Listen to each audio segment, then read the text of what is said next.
Ministère Bethesda. Ministère Bethesda. Ministère Bethesda.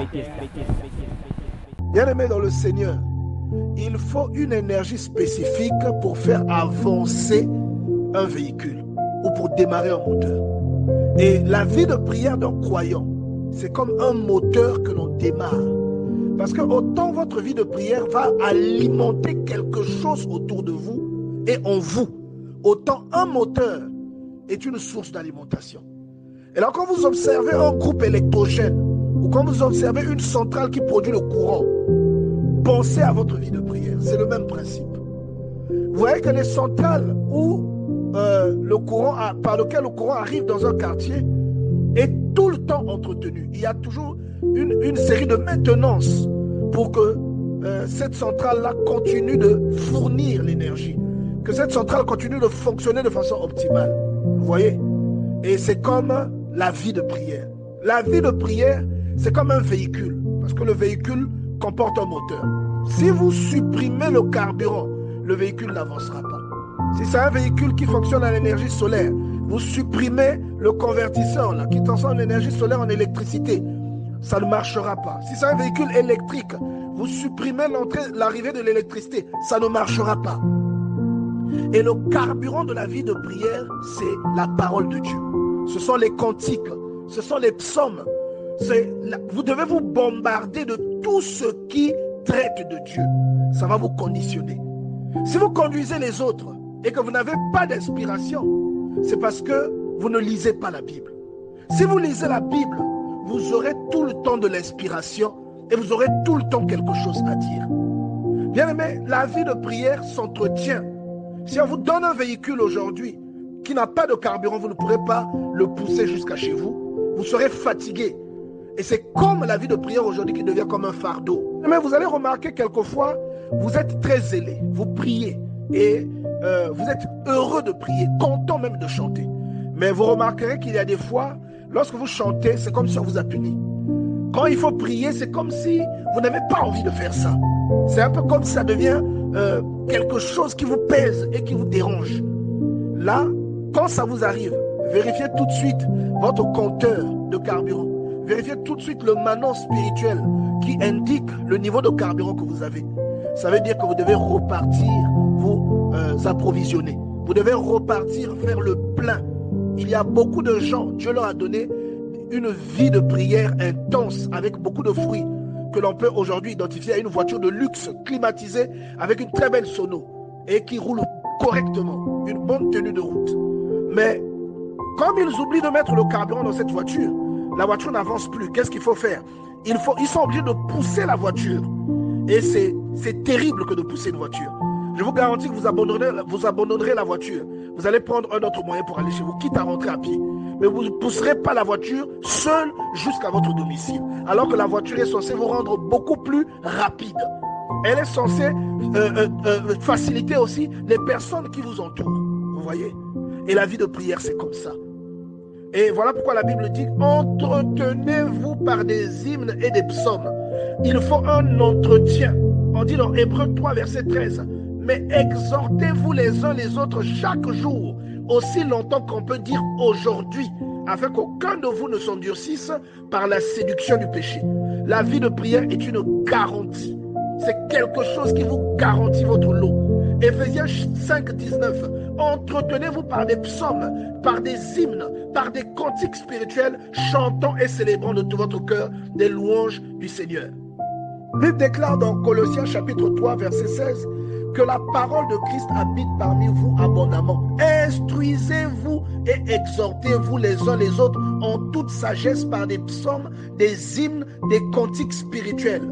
Bien-aimés, plus vous alimentez votre âme par des messages de Dieu, des cantiques, la parole de Dieu, des prières, plus votre endurance spirituelle s'établit.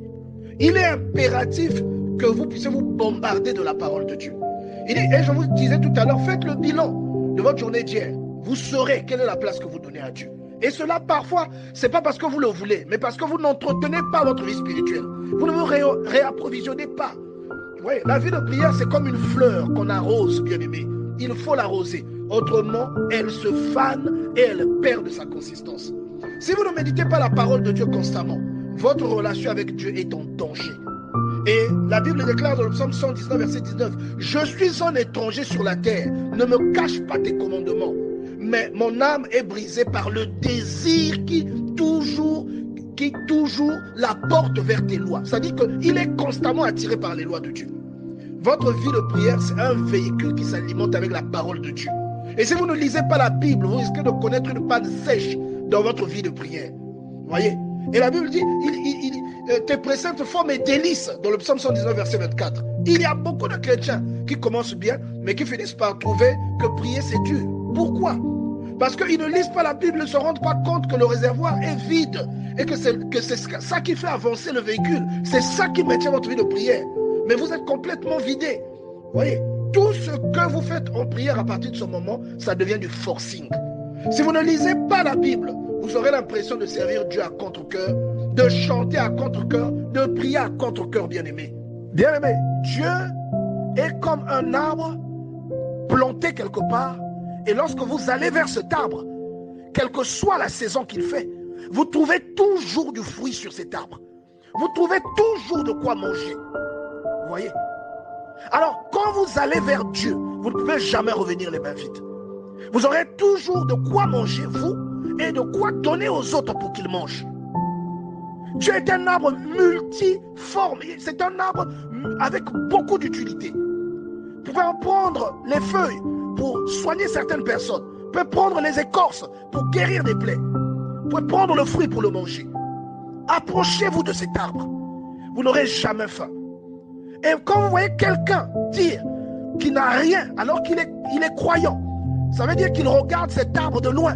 Il ne s'approche pas de cet arbre. S'il vous dit qu'il s'est approché de Dieu et qu'il n'a pas d'inspiration, c'est un menteur. Il ne sait pas approcher de l'arbre. Lorsque vous lisez la parole de Dieu, vous consommez de l'arbre, de cet arbre-là qu'est Dieu. Dieu porte toujours du fruit. Pendant 12 mois, il porte toujours du fruit. Et vous ne pouvez jamais mourir de faim en sa présence. Vous voyez? Et si vous donnez à quelqu'un une voiture de luxe qu'ils doivent pousser jusqu'à une certaine localité, faute de carburant, bien aimé, il va abandonner cette voiture. Et il a un rendez-vous urgent, il va abandonner la voiture. Il va prendre une autre occasion. Et beaucoup de gens qui prient prennent des raccourcis. Dieu leur donne la possibilité d'aller vers les objectifs beaucoup plus vite, avec beaucoup d'assurance et avec aussi de la qualité. Mais ils vont abandonner la vie de prière parce que c'est difficile. Pourquoi c'est difficile? Parce qu'ils ne lisent pas la Bible. Et beaucoup de chrétiens vivent ce scénario, bien-aimé. Dieu leur donne une voiture de luxe qui représente une vie de prière, qui permet d'aller plus vite, qui permet aussi de transporter d'autres personnes avec eux. Mais, bien-aimé, ils oublient de mettre le carburant et ils s'attendent quand même à ce que la voiture roule. Ta vie de prière, là, de laquelle tu attends des fruits, bien-aimé, elle s'alimente avec la parole de Dieu. Tu dois lire la parole. Tu dois la méditer et tu n'auras jamais faim. Et ceux qui sont autour de toi n'auront jamais faim. Vous voyez? Et il y a aujourd'hui beaucoup d'enfants de Dieu qui n'ont aucune relation véritable avec Dieu. Parce qu'il n'y a aucun contact entre Dieu et eux, malgré les prières qu'ils font. Dieu ne te demande pas d'aller prendre un visa pour aller au ciel, là où il se trouve, afin de le rencontrer. Il te dit que si tu veux me voir, ouvre ta parole, lis, ouvre ta Bible, tu me verras dedans. Vous voyez? Philippe cherchait à voir Dieu. Il dit, mais montre-nous le Père. Jésus lui a dit, mais Philippe, depuis tout ce temps que je suis avec toi, tu ne m'as jamais connu. Et il y a beaucoup de chrétiens qui pleurent, Seigneur, je veux te voir.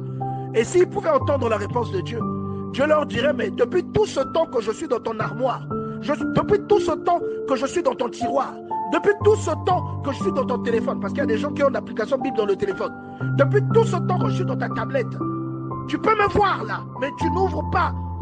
Depuis tout ce temps, tu me cherches alors que je suis à côté de toi. Dieu, c'est la parole. Jean chapitre 1, verset 1. Au commencement était la parole. Et la parole était avec Dieu. Et la parole était Dieu. Dieu, c'est la parole. La parole que vous voyez dans la Bible, Dieu, c'est l'expression de qui il est.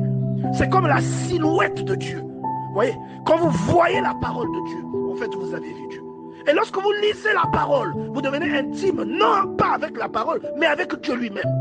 Vous devenez lié à Dieu, vous devenez intime. Vous croyez, et les promesses de Jean chapitre 1 verset 12 s'accomplissent dans votre vie. Voyez, vous n'êtes plus né de la chair, mais vous naissez maintenant de l'esprit. Aucun être humain ne peut prendre le dessus sur vous, parce que vous lisez la Bible. On dirait que vous êtes sorcier, parce que vous lisez la Bible. Vous allez faire des exploits, parce que vous lisez la Bible. Vous délivrerez votre mari de l'ivrognerie, votre femme de l'impudicité, parce que vous lisez la Bible. Vos enfants seront intelligents, parce que vous lisez la Bible. Mais lorsque vous voyez quelqu'un réaliser des prodiges dans la prière, lorsque vous voyez quelqu'un se distinguer parce qu'il prie, la source de ces prodiges-là, ce n'est pas son corps, ce n'est pas son cerveau, ce n'est pas son intelligence. La source, c'est l'esprit de prière qui est en lui. C'est cela, c'est grâce à cela que vous voyez à l'extérieur des fruits qui peuvent vous rappeler Dieu. Il y a à l'intérieur de ton corps un autre corps que l'on appelle l'esprit. Et ce corps se nourrit, c'est un organisme. Il se nourrit, il s'entretient comme tu entretiens ton corps physique. Mais le drame, c'est que la réalité ou ton vrai corps, ton vrai toi, c'est celui qui habite dans le corps physique que tu transportes et que tu confonds à ta personne. Le corps physique, ce n'est pas toi, mais la vraie entité, ta vraie personnalité, elle est à l'intérieur. Et c'est cette personnalité qui est à l'origine de tous les efforts, de tous les exploits, de toutes les merveilles que quelqu'un fait dans la prière. Et si ce corps est malnutri, vous aurez l'impression que tout ce qui se rapporte à la prière est une torture pour vous. Vous aurez l'impression que c'est comme un boulet, les boulets qu'on attachait aux prisonniers à l'époque pour empêcher la fuite. Vous aurez l'impression que vous attachez un boulet au pied, on vous demande de le traîner. Vous n'aurez pas envie de prier, vous n'aurez pas envie de jeûner. Vous allez aimer Dieu, vous allez dire vous aimez Dieu, vous croyez en lui, mais vous n'aurez aucune volonté dans la prière. Simplement parce que ce corps-là est affamé, simplement parce que vous ne le nourrissez pas, bien-aimé dans le Seigneur. Alors ce corps-là que vous devez nourrir, c'est ce corps-là qui est en relation avec Dieu. C'est l'esprit qui est en relation avec l'esprit de Dieu. Et lorsque cette relation est établie, lorsque vous lisez la Bible, vous ne comprenez pas la littérature que la plupart des gens comprennent, mais vous comprenez quelque chose de plus profond au-delà de la leçon littéraire qui est inscrite dans la Bible. Vous allez saisir le sens profond, l'enseignement caché qu'il y a derrière une écriture. Ce n'est pas par votre force, ce n'est pas par votre intelligence, mais c'est parce que le corps qui est à l'intérieur de vous, qui s'appelle esprit, est en relation avec l'esprit de Dieu. Et cet esprit de Dieu crée une connexion et donne une révélation à votre esprit, et cela s'extériorise. Vous comprenez? C'est la raison pour laquelle vous devez lire la Bible. Quand vous lisez la Bible, vous établissez une connexion entre votre esprit et l'esprit de Dieu, entre votre esprit et le Saint-Esprit. Et vous faites des choses que normalement vous n'auriez pas pu faire. C'est ça que nous devons comprendre, bien-aimés dans le Seigneur. Aucun être humain, par ses propres habiletés, ne peut expliquer des mystères, ne peut expliquer ce qui est caché. Cela vient d'une révélation. Cela vient du Seigneur. C'est le Seigneur qui parle et le récepteur, c'est votre esprit. C'est comme quelqu'un qui a un téléphone qui veut parler à quelqu'un qui n'a pas de téléphone. C'est comme si vous avez un parent qui peut vous aider. Lui, il a un téléphone, vous n'avez pas de téléphone, mais vous dites que vous lui demandez de vous appeler. Il va vous appeler comment? Il faut charger votre téléphone que vous avez rangé depuis longtemps. Vous devez le mettre à la charge. Il doit se charger. Et la charge là, c'est la lecture de la parole. Et le téléphone là, c'est votre esprit. Afin que l'autre esprit supérieur puisse entrer en relation avec vous. Et que les instructions qu'il veut vous donner, que vous les receviez. Que vous soyez en mesure de recevoir ces instructions et de comprendre comment procéder. Et les différents téléphones sont différents esprits qui doivent communiquer entre eux. Si le vôtre est éteint, Dieu ne pourra pas communiquer avec vous et vous demeurez dans votre ignorance parce que vous ne nourrissez pas ce qui permet d'établir un lien avec votre Créateur. La Bible nous donne une illustration très claire dans le livre de Matthieu chapitre 17 verset 19. Il y a un problème auquel les disciples sont confrontés et ils n'arrivent pas à résoudre ce problème. Pourtant, c'est des êtres humains et il y en avait peut-être parmi eux qui étaient physiquement plus forts que le Seigneur. Mais ils n'arrivaient pas. Il y a un type de problème que ton intelligence ne pourra jamais résoudre. Il y a un type de problème que tes relations ne pourront jamais résoudre. Il y a un type de problème que ta force physique ne pourra jamais résoudre, que ton éloquence ne pourra jamais résoudre. Tu auras besoin de l'esprit.